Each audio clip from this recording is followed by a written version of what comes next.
I'm Laura Richardson with Relevate. We are Real Estate Elevated, and today's episode of I'm Moving to North Carolina Now What is another shorts edition.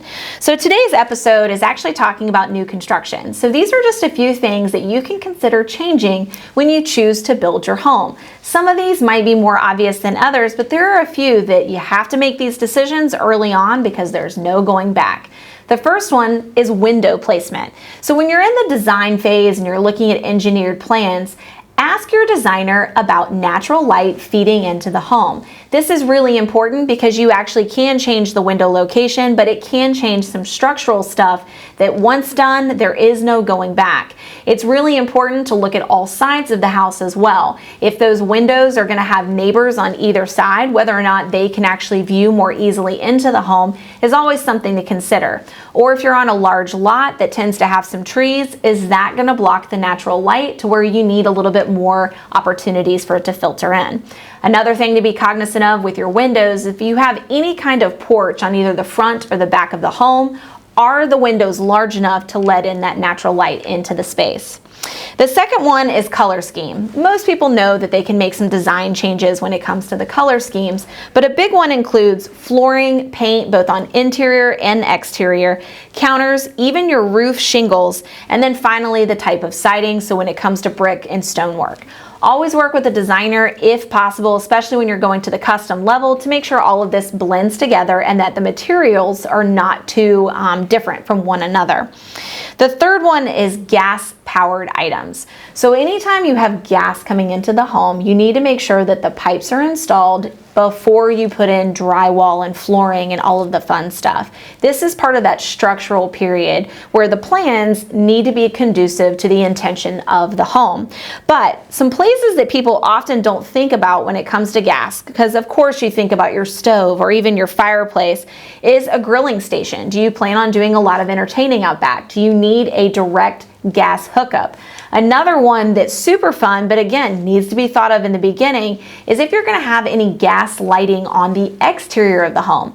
Something that's beautiful that we definitely see here in the South are gas external lights that are right there on your front porch next to your front doors. So something to include in that design phase.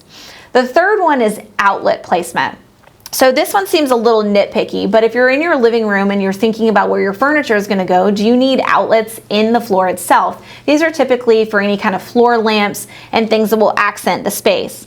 Another one is if you have an office, making sure that you're including outlets that potentially need to be in the closet if you're planning on hiding any type of office supply equipment, especially a printer, or if you need to have them close to the floor. Something I've seen a lot of our custom guys do that's a nice touch is taking those outlets and turning them on their side to keep them as close to the trim work as possible. Out of sight, out of mind, but still very usable. And then often we do see some mid-wall outlets if you have a situation where maybe you're going to have a desk that's propped up, or even in bedrooms where you're going to have some kind of lamp or plug-in situation. Another big one about plugging outlets into a closet space is if it's going to be in something like a butler's pantry or even a scullery, or even sometimes in a pantry itself, so you can actually have some of your cooking products held in there and working, like think coffee bar station. And then the last one is a garage. So most people think, okay, the only thing that's going to be out there is a car. Are you planning on having an electric vehicle? You need to make sure that there is a circuit that's specifically for that car.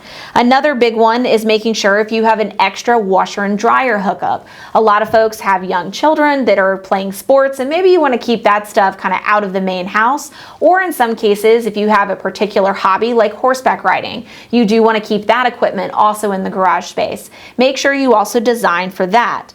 Another big one is a dog washing station or any type of mud sink, and then also windows and exit doors. You can add these during the structural design phase, but it is something that's real tough to add after the fact.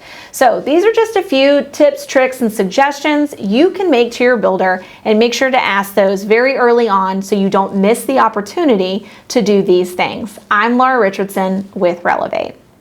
All right, y'all, thank you for joining us today. Be sure to like, share, and follow us on Instagram as well as YouTube.